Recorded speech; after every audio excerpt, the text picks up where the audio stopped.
ما ينفعش اجي مصر من غير ما اخش محل فيلو. طبعا انا عرفتكم كلكم عليه، بقيتوا تيجوا وانا اللي بقالي كتير ما جيتش. فتعالوا بقى اوريكم الحاجات الجديده اللي هو منزلها. والله ليك وحشه وحلوه لي وحشه. يا رب اخبارك ايه؟ عامله ايه؟ بقالي كتير عايزه، يعني انا مفتقده منتجات بصراحه. الله يسلمك يا رب. عايز اقول لك ان احنا كنا في تركيا وانت سايب الصفحه بتاعتك، وكنا قلنا يا رب ربنا يكرمه ويوسع عليه علشان تطلع منتجاتك بره، فكانت بتدور عليها. والله العظيم يا ابو عارف الله يسلمك يا رب. كنتش بستخدم المنتجات اللي عندهم وطرح وكل حاجاتهم بصراحه كانت تحفه. يعني اللي عاجبني اكتر ان كل الناس اللي جت من طرفي شكرت لي في المحل ولسه زباينه لغايه دلوقتي. عملت معاهم الواجب ولا لا؟ والله العظيم ما قصرتش معاهم، انت ابو الواجب. انت اخ عزيز والله حبيبي ابو عارف. تعالوا هنا يعني ان شاء الله هنتقابل لان انا باجي هنا كتير. محل فيلو ابو عارف، ومحل فيلو هنا في عباس العقاد 15 عباس العقاد، محل فيلو سيريا. منتجات بقى للحريم بقى، التنظيف والحاجات الحمام المغربي. لا تعالوا شوفوا بقى انتوا. طبعا الناس اللي ناسيه او الناس الجديده ما تعرفش، وفاء كانت على طول بتستخدم كريم نواعم ده علشان هي ما هذا كريم بتحطش. نواعم، هذا بديل الفونديشن وبديل كريم الاساس وواقي الشمس، بشيل الهالات السوداء، يعني بيغنيكي عن الحاجات الكيماوي اللي احنا عاملين كل حاجه بالمنتجات تبعتنا بتغني عن الحاجات الكيماوي. كريم الاساس كله بيشيل فيه مثبتات، ده طبيعي ما فيش كيميكال بقلبه منه. بدو نديه على فكره كنت مخزنه منه قبل ما اسافر شويه، انتوا طبعا عارفينه وناس كتير عارفاه، بس يعني تحفه صراحه. بصوا بيغنيك عن الفونديشن وعن كريم الاساس وواقي للشمس. هذا بيستعمل قبل منه، هذا بيشيل الاوساخ الاتربه، بقايا الخلايا الميته بالبشره وطبقه الجلد الميت اللي ما بيشيلها لا الشامبو ولا الصابون، وبديل الليفه. تحفه، كان مخلي ايدي تحفه صراحه. بس هذا يعني بتشيل الاوساخ الاتربه وحاجه طبيعي ما فيش كيميكال. بص الفرق، لا بينظف انا بيعمل مجرباه تنظيف كامل، هو تحفة. قبل كريم الاساس. شايفين؟ لا مع طبقه الجلد برضو مش بيطلع وساخه، بس هو بيطلع برضو ايه طبقه الجلد الميت الميت اللي ما بالظبط. بيشيل لا الليفه، يعني بديل الليفه للبشره. هي الليفه المغربيه، هلا بفرجيك على مجموعه الليفه المغربيه، هو بديل الليفه للبشره عشان الليفه ما تستعمل للبشره. مظبوط، لان هو مش بيأثر على الجلد نفسه. عندك يعني مش زيت وبعد منه صار بقع ولا حاجه برضه هيطلعها بجسمك. لا فظيع صراحه. وبرضه ده بيستعمل بعد منه قواقر الشمس. وبرضه عملنا حاجه جديده، هي كريم نواعم بالكولاجين. هذا بيشيل الهالات السوداء. ده جديد، ده منتج ده ما كانش موجود. هو هنا في كولاجين بزيت الارجان وخلاص زيوت بقلب منه. هذا بيستعمل كماسك، بنساب لمده 5 دقائق بعدين بنغسل. بشيل الهالات السوداء، علامه طرحه، اي شوائب سوداء يعني بالبشره بنحط وبعدين بنغسل. يعني قبل منه عشان يعمل تنظيف كامل. يعني ده كورس البشرات بيعمل تنظيف كامل للبشره، تنظيف وبديل الفونديشن وتفتيح. بالنسبه كمزيل عرق طبيعي قطر الندى، بديل مزيل العرق والتفتيح، وبرضه بيقلل من نمو الشعر. يعني 3 بواحد عشان في بقلبه منه مسك الطهاره وخلاص زيوت بقلبه منه. طبيعي بيفتح وبيغنيك عن مزيل العرق. يعني مزيل العرق ده بيجي فيه مثبتات، اما هذا طبيعي ما فيش كيميكال بقلبه منه. في الحاجه الثانيه هي لتفتيح الجسم، بيجي عندك صابون المغربي وكريم التبييض والليفه المغربيه. بقول لكم ايه، المنتجات دي كلها انتاجهم وكلها ناتورال، يعني ما فيهاش اي كيميكال على خالص. فكره في ناس عامله تقليد بس مش زي ده. في ناس قفشناهم على الفيسبوك بيبيعوا نواعم ده، خلي بالك ضاربين دوت. احنا اي حاجه من منتجاتنا مكتوب عليها اشاره فيلو سيريا. شايفين ده المضمون عنا، يعني أيوة. ده بتاعنا، اي حاجه مضمون منه. عشان في ناس كانت قلدت الاسم دوت، لان اسم نواعم الكريم ده بالذات عمل ضجه لما انا استخدمته. انا عايزه اقول لكم ستات كتير جربته وشكرت فيه، بس في ناس بقى ايه قلدته. وبالنسبه لمجموعه حمام المغربيه، عندك هلا مجموعه حمام مغربيه هي تنظيف ما بس تفتيح، بتطهر الجسم. يعني كنا نحن مسلمين بطهاره للجسم. طبعا بحب انا اجرب كل حاجه قبل ما شو اسمه. هذا بينرغع على الجسم، بينصاب لمده 5 دقائق، بعدين بينقطع عليه مي بسيط. هو سهل الاستخدام. هذا بيستعمل كده صنفره بالليفه المغربيه، بعدين بينغسل. بس الليفه بقى بتخلي الجسم ده لا فرجيك عليها. بص هذا بالنسبه لصابون المغربيه عشان نحن بنساويه بالدلك السوداني وزيت عكرفه وزيت زيتون وزيت الغار. ما بالكم بقى بالليفه. هذا كريم الطبيب بيبيض وبيغذي وبينعم. وكمان انت قلت لي ان بيشيل عشان للجسم. لما يكون في بقع مكان الشمس شايفه؟ وهي الليفه المغربيه بتاعه. الليفه المغربيه يعني هو الباكج يبقى ايه؟ الصابون مع الليفه مع الكريم. جميله من عندهم تحفه. بتعيش بقى الليفه خلاص انت جبتيها. هلا هذا بالنسبه طهاره للجسم. في عندي حاجات للشعر، حاجات للشعر. شامبو ده عارفينه انتم بدري، هذا شامبو بالزيوت. وكنا واخدينه بزيت الزيتون وزيت على طول بناخد الحاجات دي. الجبل وخلاص. الحاجات دي والله العظيم بص بره حاولنا نلاقي حاجات بديله. بص عشان نحن بنصنعها زيوت طبيعيه. بالظبط. يعني عندك الشامبو، عندك زيت الغار، هذا حمام زيت بيعبي الفراغات تبع الشعر، بيغذي الشعر، بيطول الشعر. زيت شو اسمه هذا دهين زيت الياسمين، هذا بزيت الزيتون وزيت الياسمين وزيت شجره الشاي وخلاص الزيوت. هذا بينعم وبتقل وبغذي. في بيجي معه برضه حمام الكريم بالفازلين الحبشي، هذا لتقصف للشعرايه، بيقوي الشعرايه نفسه وبيغذي الشعرايه وبيطول الشعرايه. طب لو حد عامل بروتين ينفع؟ لا عشان طبيعي ما فيش كيميكال بقلبه منه، وبيجي معه زبده. ما عندكيش مشكله بقى، هو انت ادام ما فيش كيميكال كيميكال استخدميه زي ما انت عايز. في زبده الشيا، دي زبده الشيا هي شان نشفان موجه جميل. كسره، تغنيك يعني عن السيرام، تغنيك عن حاجات الكيماوي كلها اللي بتستعملها، يعني بص مش بتلبد على الهدوم، يعني بيستعمل من واحد عمره سنه لواحد عمره 100 سنه طبيعي عشان ما فيش كيميكال فيها خالص. هاي بالنسبه لكورس الشعر. هلا هذا كورس الشعر مضمون، هذا شهر ونص بتلاقي الشعرايه زي الحرير، وتطويل الشعر ليش؟ عشان شامبو طبيعي. لا انا وزيت كنت طبيعي. بستخدم الشيا دوت، انا والله كنت بستخدمه لنفسي، يعني هي المنتجات دي تنفع للرجاله برضو، دي حاجه مميزه يعني. وبالنسبه للعروسه عاملين باكج كامل للعروسه، يا عيني. مشروع حمام المغربي للعروسه، تجي العروسه بتروح تعمل حمام مغربي، بياخذوا منه مبلغ وقدره، الطمي المغربي والصابون المغربي، كريم التبييض والليفه المغربيه، وبيجي معهم مزيل العرق الطبيعي والمقشر. استنوا بقى عشان تشوفوا الباكج كامله. وكريم النواعم، هذا مشان بديل الفونديشن، ده باكج كامل للعروسه بتاخده، يعني ما بتعترض حاجه. مجموعه حمام المغربي مثلا، حاجات البشره والشعر، مزيل العرق، كله حاجه طبيعي ما فيش كيميكال. يعني في حاجه ثانيه ثابت بطريقه والله العظيم مورد خدود طبيعي، هذا بيجي بفريز وكريز وشمع العسل وزيت زيتون وزيت الغار طبيعي، يعني عاملينهم بخلاصه الزيت الفراوله وكريز، حاجه طبيعي ما فيش كيميكال برضه منه. هن لونين صفوا، لون احمر ولون البينك، يعني لون الاحمر ولون البينك طبيعي ما فيش كيميكال، بيغنيك عنه رججور روج، الحاجه الكيماوي اللي حاجه بتنحط بسيطه خالص اهو. يعني بيستعمل للجسم. برضه حاجه جديده كمان للعروسه، عملنا جليتر للجسم. بيتحط بقى على الرقبه، يتحط الجسم كله. الجسم كله على يعني الايد، بعد الحمام المغربي بقى تلمع بقى تبقى بروبرو بقى. يعني حاجه طبيعي، بيستعمل بدل الهيليتر للبشره جميل. للجسم، تنوري في وبرضه الضلمة. وبرضه بيغذي، يعني لوشن المساج. ده لوشن المساج ده برضو. بصوا ما شاء الله الباترينا خلصانه، احنا بنساله كان عنده حاجات زياده، فالعيد بقى خلص المنتجات. يعني اللوشن ده حلو للمساج، بديل الحاجات اللي بيجيبوها من السوق الكيماوي مش لا لا كيماوي، لا كله لا. حاجه طبيعي. والله لفيت في الامارات على المحلات اللي هي بتبقى مليانه، اللي هي سواق الهدايا والحاجات دي، ما لقيتش بديله يعني. هلا نفسه التنت اللي نزلنا تنت جيل عشان ده مطلوب كتير بالسوق، بس بالسوق عادي، ده كمان بيجي بفريز وكريز وشمن عسل طبيعي. ده الفسفوسه منه هتخلي اللون ايه؟ جيل هذا بيجي جميل ده، يعني مش اللي هو يلطش وكده، لا جميل. انا ده لازم احط منه دلوقتي. بصوا خدودي عشان ايه لسه هظبطها.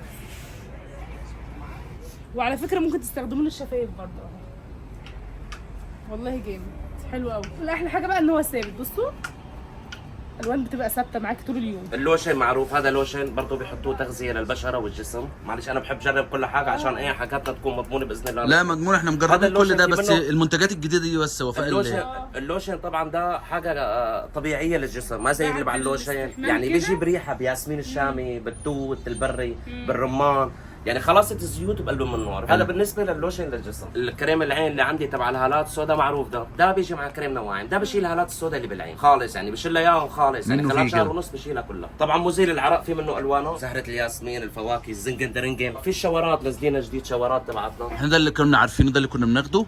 هذا الورد ده بقى جديد، هذا جديد، هذا من شركه شهبه، شاور للجسم بس برضه طبيعي. طبعا صابون المغربي السائل، يعني ده بديل لده، صابون مغربي سائل للبشره. للبشره، ايوه غسول، يعني بدل الصابون العادي، يعني هذا مخشر، هذا بشيل طبقه جلد الميت. بالنسبه غسول للبشره، غسول بالصابون المغربي يعني بس. ده ينفع يوم؟ ايوه الله ينور. هذا مرتين بالاسبوع، مرتين في الاسبوع. طبعا نزلنا حاجه جديده، مزيل المكياج طبيعيه. لا ده جديد برضه، مزيل مكياج، بزيل المكياج كله طبيعي، بدل بتاع ابو ريحه وحشه السبيرتو اللي انت بتحطيه ده، ولا اسمه زي مزيل عرق طبيعي، مزيل المكياج كله بس طبيعي، يعني بصوا عليه، يعني بصوا عليه. يا جماعه خدوا بالكم المنتجات اللي بيعرضها دي، علشان في ناس كتير بتقلدهم، بتعمل نفس العلبه بس مش نفس المنتج. طب بقول لك ايه، ما تجيب بشيل الميك اب، ما انا حتى ميك اب. ايه ده هتشيل الميك اب؟ معقول؟ هتشيل الميك اب؟ الحقوا يا جدعان، هتشيل الميك اب. اجرب المنتج الجامد ده. الحقوا يا جدعان، وفاء بان على حقيقتها، الحقوا. انا ما حطيتش طبقات كتير يا جماعه، هم 10 طبقات بس كريم بيشيل الميك اب؟ معقول؟ طبيعي، ده طبيعي اخي، طبيعي ما فيش كم كلب قلبان منه، بس كريم بتدهنيه وبتشيليه بس وبتمسحيه. ومنديل. والله جامد. بصوا شايفين البلاوي اللي طلعت؟ بص مزيل المكياج اللي بالسوق بالاسواق كله بيجي فيه مثبتات، المثبتات بتعمل التهابات، تعمل حبوب، بتقفل المسام، ده طبيعي. كل ده ميك اب حاطه، كل دي بويا. ده الميك اب بقى دخل كده على الميك اب، ساب كده البشره والجسم ودخل على الميك اب. مسكره الافر بيوتي 3D دي معروفه، دي ما فيش حد عنده غيرها عنه نحن. دي حلو. مكثفه ومغذيه، هي بتيجي بزيت الارغان وزيت الغردال، منه بتكثف ومنه بتحمي الرمش، يعني عشان طبيعي بتيجي بزيت الارغان، فحم طبيعي، فاكر فحم تبع 6 و6 ايوه ده طبيعي ما فيش كلب قلبه منه. طبعا عملنا منه المسكره، في منه الكحل كانت تاخذه المدام وفاء، اول اصفر. والله العظيم مفتقد الكحل ده، يعني انا عايزه اقول لكم العيله كلها بقت تستخدمه من كتر ما هو جامد. بص الفور اي 4 الاصلي طبعا مش التقليد تبع السوق طبيعي. بص عليه ولا مش بيسيح خالص، مش بيسيح خالص. قد ما كتيت عليه مي او زعلت الاستاذه وفاء وصارت وهي بتعيط. كحل من ساعه ما مش سبت بيسيح مصر خالص. الموضوع ده. بص اعيط براحتي بقى، اقطع يعني بصل قد ما شو اسمه مش براحتي. بيسيح خالص بالعين. ومنه المسكرة ومنه روج الطبي. بس انا عايزه المجموعه دي وزود بقى عشان العيله كلها. طب كبر الباكج بقى ابو عارف، كبر الباكج بتاع العروسه ده، كبره شويه ولا ايه؟ هذا الروج الطبي كنا ننزل منه عادي، نزلنا منه السائل. اللي هو كان أيوة. ما فيش اي كيميكال بيعطي لون، بيعطي لون وبرايمر للشفايف. يعني أيوة اي أيوة روج أيوة. فيه مواد كيماوي مثبتات برضه. ده بتحطيه تحت منه برايمر ومنه بيعطي لون حلو. هو شفاف ولا هو لونه احمر؟ لونه لونه شفاف. وردي خالص كده هتلاقيه. ليه حاجة كل لون بسيطة. تبعه. بص اللون. طب والله حلو قوي. بيعالج برضه التشققات تبعت الشفايف. يعني اي روج بيعمل تشققات، بيعالج يعني تشققات. حلو هادي. كاني مش حاطه حاجه وفي نفس الوقت بخلي شفايفي شكلها حلو، يعني فيها دمويه.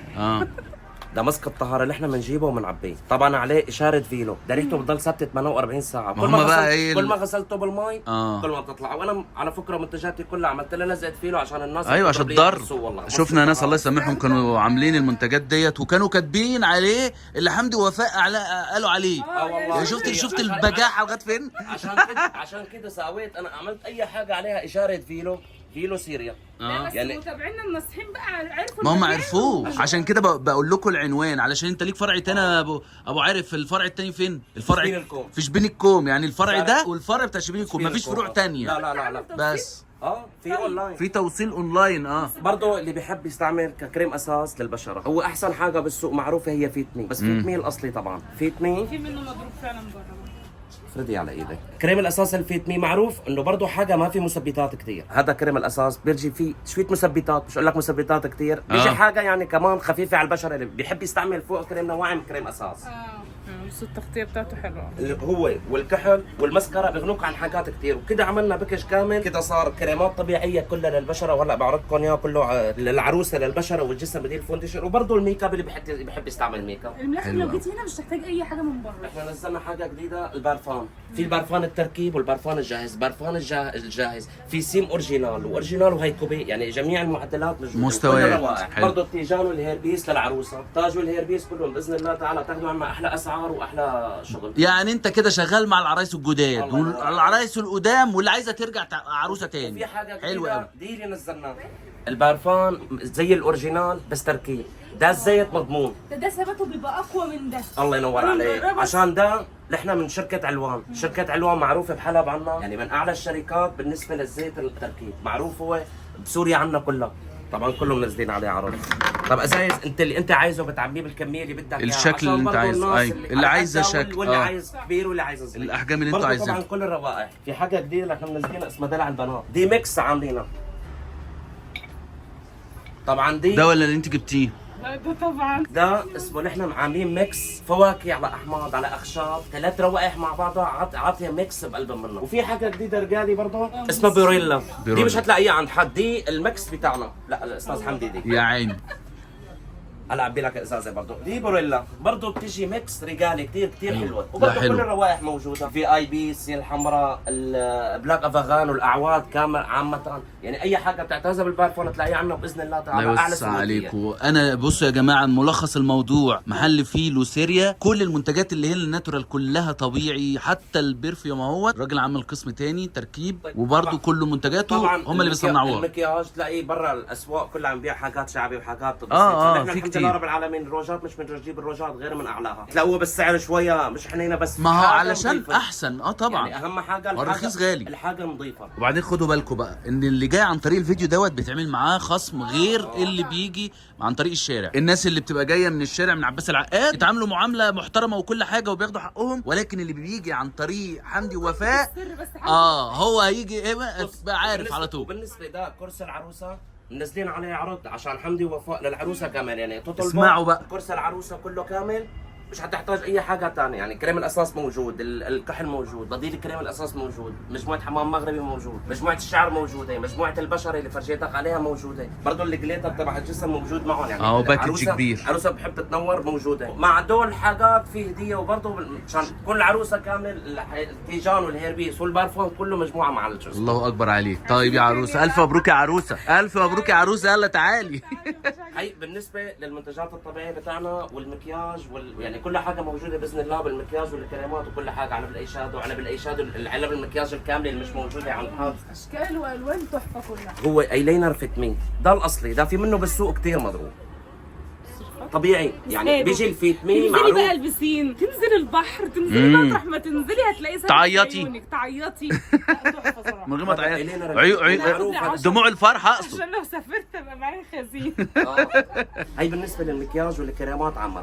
قسم الطرح اهي شايفين؟ قسم الطرح. بص اقول لك على حاجه، ماركه فرح دي معروفه عالميا، في منها ضربها هنا، يعني في من ضربها بسوريا، دي بتجي خام، قطن خام زي اللي كنتي تاخديها، ودي اعلى. طبعا في منه الكويتي اللي بحب كباسيل، في منه انا بحب ام كباسيل على طول، كنت محوشه كميه واخدها منه. بص دي شركه فرح من اعلى الماركات عندنا بسوريا، عشان كده اجينا اخذنا توكيلها هنا. يعني دي التلبيسه القطعه والقطعتين، والكويتي والنينجا دول من اعلى التلبيسات بمصر، يعني مضمونه لا ولا توسع بقى مع الغسيل ولا تمط، لا بتبقى حلوه صراحه. هي بالنسبه بص هي التلبيسات صورا في منه القطعه والقطعتين والكويتي، طبعا منزلين عليهم عرض وحاجه مضمونه باذن الله. لا ودي مش موجوده كمان بره مصر، انتوا عارفين في دي اللي هي المنوش دي. ديجراديه، بصوا عليها خالص، قلبت الدنيا عليها. بصي بتلاقي ديجراديه برا وبتلاقي كل حاجه، اما مش هتلاقي زي الخامه. اهم حاجه الخامه، اهم حاجه الزبون اللي عم ياخذ منا، اهم حاجه يجي لعنا زبون ينبسط بالمشترى، فكر بالفلوس وغلا ورخص، بس اهم حاجه لا دي شهاده قدام ربنا ان حاجته صراحه حاجه نظيفه. طبعا تبع شركه فرح ما بس منزله دول، يعني انت من قديم كنا نشتغل بالشيفون والثري دي والحاجات دي، الحاجات الجديده اللي نزلناها. بص طرح الكويتي انت تعمليها بتركيا، بص طبعا رسماتها وخاماتها، الخامه تبقى مريحه في اللف. لازم بقى تلفوها كده، لازم تلفوها كده ثابته، مش اللي هي محتاجه مثلا انك تحطي دبوس بقى والكلام ده، لا هي ثابته. هي معروفه خامه الكويتي اختي من اعلى خامات، انت طلعتي على تركيا وطلعتي على دبي وطلعتي هدول اكثر حاجه بنستعملها بسوريا. هي الساده منها. وفي حاجه جديده برضه نحن نزلناها مش نازله عند حد، خامه الفرنسي، اعطينا خامه الفرنسي. تكبريها، بصي لو عايزه تكبريها، دي الساده اللي بحب الساده، دي الطرحه بصي مش حتلاقيها عند حدا، كونفورس فرنسي، بصي عليها زي خامه تركي. فيها ميكس بس اعلى من خامه تركي، وبيجي عليها خط الساتان نازل الترند دلوقتي، بص عليها في منها طبعا الوانها، بس دي حاجه نظيفه، يعني حاجه من اعلى الطرح زي الحرير ومش حرير، دي اعلى من الحرير، دي بتيجي بخمر الفرنسي. جميله، لفهم حلو ومريح كمان لفها فوق طرحه كمان. المصنع تبعنا فتحناه جديد، هو بضيهات وبندانات مبيور، حجيب لك اياهم تشوفهم. انا اقسم بالله ما عارفه البس طرح من ساعه ما سبت مصر بسبب دي البندانات دي. ده مصنعنا، مصنع الماسة دي بص بيور خام، يعني بص في منه البندانه بتجي من المقفوله والمفتوحه والعنكبوت، دي اللي احنا بنسميها عنكبوت عشان تمسك. انا كنت يعني لما بلاقيها كنت بلاقيها ضيقه، بصوا انا هلبسها لكم فوق الطرح عشان تعرفوا قد ايه تتحكموا فيها على حسب انتوا عايزين تلبسوها ازاي، بتلموا زي الطاقية والله تحفه. لا اصل الثانيه المفتوحه بتبين الطرح بتبقى شفافه، فبيبقى المنظر مش لطيف من ورا. انا بقالي كتير مفتقده البندانه دي، اخيرا لقيتها. الله ينور ابو عارف، وفاء مبسوطه منك. الله يحفظك. بص وهذا البادي من نفس الشركه، ده كارينا معروف بالاسواق، نحن منشان نعرف نشتغل مع الزباين كويس. ده قطن بيور، مش بيحرر، مش لبد على الجسم، طبيعي يعني قطن بيور. بص عليه هذا البادي حلو بالصيف وبالشتاء. لا وبياخد شكل الجسم. في بدات تلبسات بص ده بتطلع منه. لا ده قطن ده يعني يمشي على الجسم حلو. اللجنات كلها باشكالها والوانها. هنعيد لكم تاني يا جماعه بقى علشان نبقى عملنا اللي علينا وايه، وصلنا الرساله بتاعتنا. المحل فيلو سيريا في عباس العقاد، 15 شارع عباس العقاد، صح؟ 15 شارع عباس العقاد، محل فيلو سيريا جنب سلطانه بتاع الايس كريم، وفوق منها محل اسمه كوين ستايل. طب هتعمل بقى خصم قد ايه للمتابعين اللي هيجي لك عن طريق الفيديو، بس عشان نبقى على نور كده؟ خصم وهدايا ان شاء الله. خصم وهدايا. هتقول على الخصم نسبته قد ايه؟ خصم 10% ان شاء الله. 10% اهو، اسمعوا يا جماعه، 10% على المنتجات الطبيعيه والمكياج، وهيدوكوا كمان الهديه بتاعت ابو عارف. النظارات اللي كل سنه بتاخذ منا مجموعه النظارات الايطالي، طبعا ما كنا واخدينها قبل ما نسافر. حاجه ايطالي، الحاجه العاليه كان بيروق عليها، كل ما نيجي مسافرين لازم نعدي عليه. التلبيسات والبندانات دي صورة تسلم. اللي طبعا نحن بنشتغل فيها عشان الصلاه. ده برضه جديد، ده برضه ده جديد ما كانش موجود ده برضه. ده بيجي شعيرات قطن، بيجي قطعتين، عارفه اللي احنا بنسميه بسوريا عندنا غطا صلاه اسمه. اللي هو الجزء اللي فوق والجزء اللي تحت لوحده. جميل. بيجي التلبيسه الفوقانيه. اه هذا بالنسبه للقطعتين، حلو بالبيت مريح وللصلاه. يبقى معاكي في الشنطه لو انت مثلا لابسه لبس خروج ومثلا ما ينفعش للصلاه، تحطيه معاكي في الشنطه كده خلاص انت كده جاهزه للصلاه. طبعا في منه الوانه واشكاله. والجيبه برضو تقدري تستخدميها يعني لوحدها. بص، لو انت لابسه مثلا في منه بنطلون، الوانه. مثلا لو لابسه بنطلون تقدري تحطي ده يلا. في الشنطه وتلبسيها كده. طبعا تقطع. عملنا حاجه ثانيه، الفسكوس. في فسكوس كثير بسهول، هذا بيجي فسكوس قطن، يعني بيستعمل معك بدل العباية وبديل الاسدان. ما شاء الله جميل. يعني من اعلى الالوان. شكله جميل. تستقبلي حد مثلا تفتحي الباب بيه، بيبقى حلو في الحاجات دي. حلو صح؟ شكله حلو. طبعا نحن على العروسه عملنا خصم خصوصي للعروسه. التول للعروسه. هتعرف منين بقى ان هي عروسه؟ من الفستان بتاعها.